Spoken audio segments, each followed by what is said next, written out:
So I am planning on doing what's in my camera bag for 2026, but the question I get asked on Instagram all the time is how do you set up your FX3 for weddings? So today I'm just gonna build it, go through it with you, and if you have any questions, comment below, but make sure you subscribe and like this video because it means the world and it does go a long way.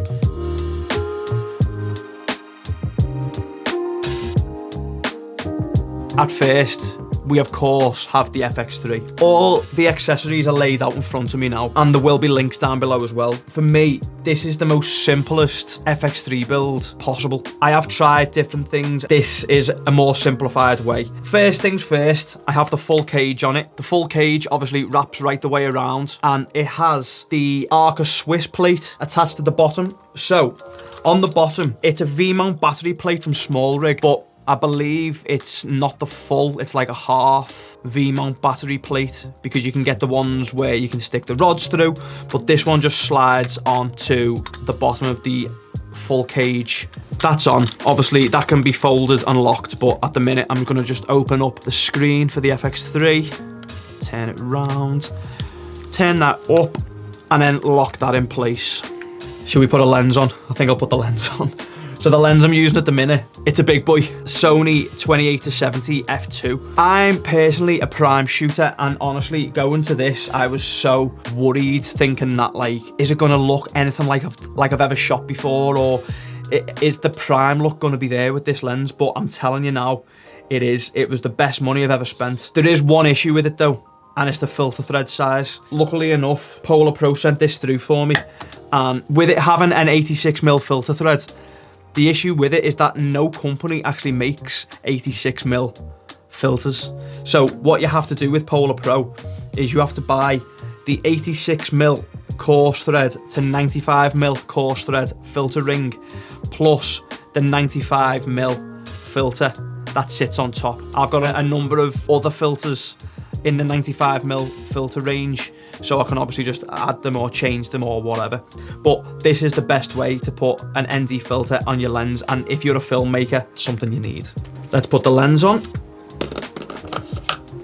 Right, it's coming together already. The next thing to balance it slightly is the V-mount battery. Now, the K&F Concept, I think I got it on Black Friday for like £75, or it was about like $85, something like that. But I think it just looks really nice, to be honest. It doesn't have a display, but it does have like a battery gauge on the side. It's obviously on about 50%. I used 2 of these on a wedding day, and I found it just looks a little bit nicer and a little bit cleaner than having something with like a glossy display on the back. Something that I do put on the bottom for a bit of stability, as you can see on the table, it's a bit wobbly. So it's the DJI Manfrotto plate, quick release system type of thing, but you can see it's got the gap for the Arca Swiss again. So at the bottom of the SmallRig plate, it has the Arca Swiss plate. So let's get that on now. And you can hear that's just locked into place, and that just gives it a bit of stability. That just means it can just stand up on its own. But also on a wedding day, I use the Manfrotto plates and the Manfrotto quick release system. So every time I'm at a wedding, all my cameras have these attached to them, so I can literally just clip them on, clip them off, and just carry on going to shoot. Next thing, with the SmallRig cage, it comes with the NATO rail. So obviously with the NATO rail, you can just attach your chosen accessories really. But for me, I just use NATO rail. I don't even know what it's called. I'll put the link on the screen or in the description, but basically it's just a NATO rail top handle from SmallRig. So now you've got an easier way of carrying it. The next thing, and a massive thanks to my friends at Atomos for sending this through, because I got this just as it come out actually. If you follow me on Instagram, you'll know this anyway, but I actually post a lot of behind the scenes content, especially with like the monitor in place to show the before and after of a shot. They ended up sending me this through, and I swear it's been one of the best additions to the kit list because it just works really well. It's slim, it's light, the functionality, and maybe I should do a video on this actually because there's a lot to talk about and I don't really want to go in too deep on this now. If you know anything about the Shinobi 2 system, you'll know what I'm talking about. If you don't, drop me a comment below, or again, get me on Instagram and I'll answer any questions there. With this, it can just screw straight on. And now I have my monitor attached to the FX3 and the top handle. Again, super simple, super straightforward. The way I power the system is with 3 cables. D-tap to MPF battery. So that this goes in the back of the monitor, like so. Wrap it round. Can't beat a bit of cable management. So the battery is now going to power the monitor, which I'll show you in a second. With the Shinobi actually has power delivery. So in simple terms, the V-mount powers the monitor powers the camera. I believe the power delivery on the Shinobi to the camera is around 13 amps, and I think it needs more than that to actually power it.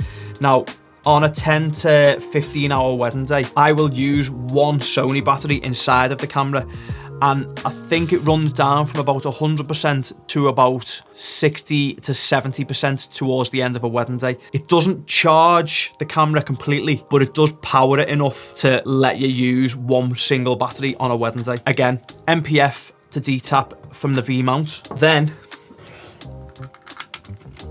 power delivery from the monitor to the camera. Then last but not least, a good quality HDMI cable. Now, this was sent to me from Alvin's Cables, and don't get me wrong, when companies reach out, I think it's super interesting depending on what they sell or what they're trying to give you, but it's a HDMI cable, like, it doesn't matter, but it's low latency, it's super high quality, and as far as HDMI cables go, it's a pretty good looking cable.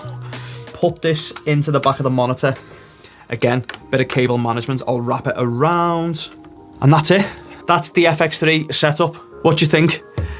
If you found this useful, drop me a comment, subscribe to the channel, and like this video. But thanks for watching, and hopefully got more stuff like this coming very, very soon.